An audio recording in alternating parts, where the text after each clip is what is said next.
Έχουμε διαπιστώσει ότι βρισκόμαστε μπροστά σε ένα νέο κύμα επιχειρηματικότητας.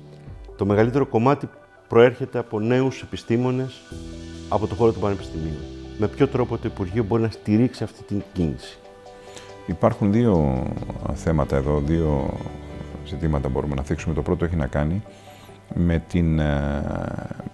με αυτό το οποίο προσπαθούμε να κάνουμε, να φέρουμε κοντά, δηλαδή την αγορά με τα πανεπιστήμια.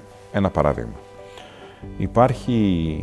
Υπάρχουν οι ζώνες έρευνας, καινοτομίας και τεχνολογίας. Στη Θεσσαλονίκη, το τεχνολογικό πάρκο στην Κρήτη και ούτω καθεξής.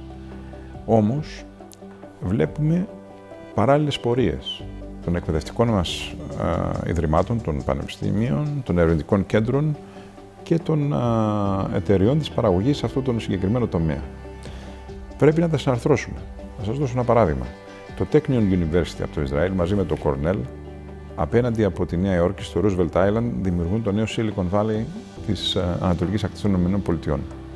Εμείς πρέπει να κάνουμε το ίδιο.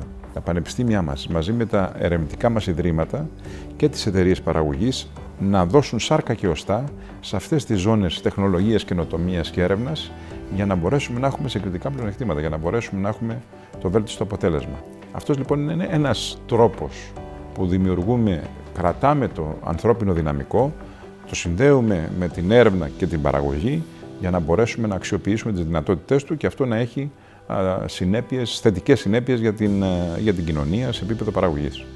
Το δεύτερο είναι στα εκπαιδευτικά μας ιδρύματα ότι πρέπει να δούμε δημιουργικούς τρόπους με τον οποίο γίνεται αυτό που σημαίνει και στο εξωτερικό και σε άλλες χώρες.